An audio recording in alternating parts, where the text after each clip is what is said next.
You're already a friend of mine because you're tuned in to the Get Well with Me podcast. And I want you to come and hang out with me this Wednesday and experience the magic of a live group hypnosis session on Zoom. So look for the link to sign up for Wellness Wednesday in the episode description.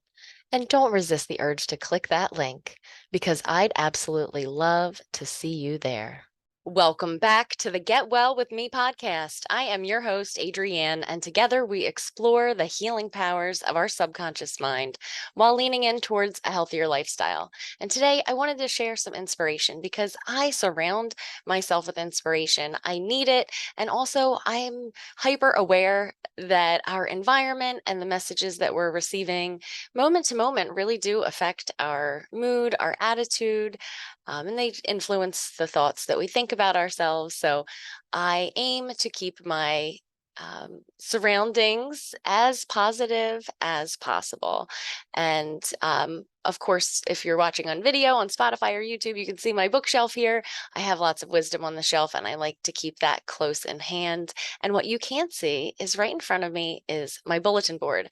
And my bulletin board has all kinds of little tidbits of things that I wrote down or saved because I wanted to be reminded. And not only did I want to be reminded, but I wanted them to be right in front of my face every day. So that's why they are there.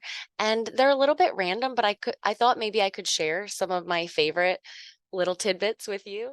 The first one is play the game. And I wrote that in the year of 2021 because it was a year that it was important for me to remind myself that life is a game and sometimes you just have to play it. It helped me to be a little bit more lighthearted, a little bit more strategic. So play the game. And that's on a little purple sticky note, my favorite color. This is so precise. You're going to love this. You're just going to eat this up. It's like a little nugget of wisdom. Whatever you can get someone to imagine is perceived as their own idea.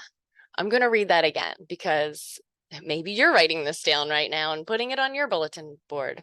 Whatever you can get someone to imagine is perceived as their own idea. Think about how powerful that is if you're trying to influence your partner to XYZ, change their behavior, take a vacation. If they come up with the idea on their own or so that they feel that they did, maybe it was that travel magazine that you left laying around or something else that maybe you were planning some ideas in their mind, all, of course, with a positive intention. But just think of how powerful, right? My mind goes to all kinds of examples. Someone who's in sales, this is absolutely gold.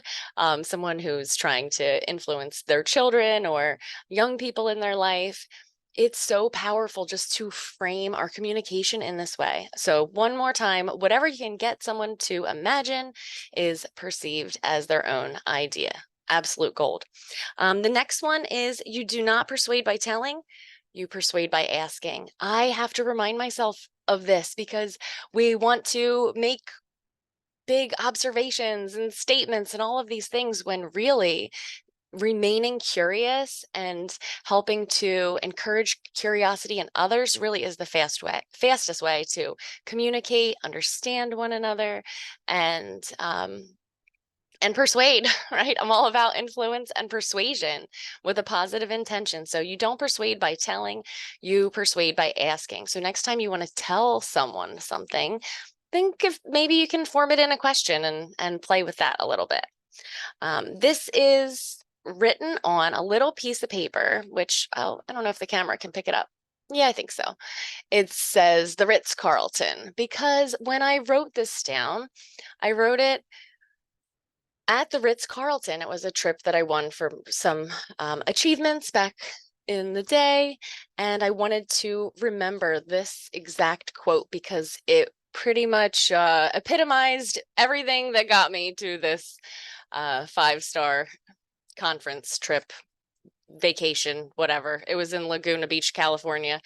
And what I wrote down in my big bubbly handwriting is money grows on the tree of persistence. Money grows on the tree of persistence. next time you want to give up, just remember, money grows on the tree of persistence. And I love the symbolism behind the Ritz-Carlton paper. It kind of reminds me of a moment that I was indulging in some opulence, but I had earned it. So that's what that means to me.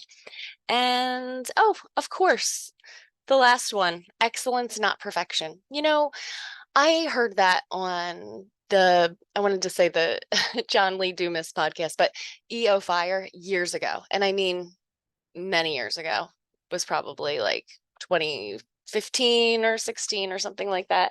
And I heard someone say, and I don't know who, excellence, not perfection. And I thought, wow, that feels like freedom to me. It feels like freedom to try. It feels like freedom to adjust my expectations to be human, right? Because perfection just always leaves us feeling like we fell short. But excellence, it's just striving to be the best we can at the time. And that helps me to feel good about me. So that's my little bit of bulletin board inspiration. And I hope that that was just a little boost in your day. So until next time, much love.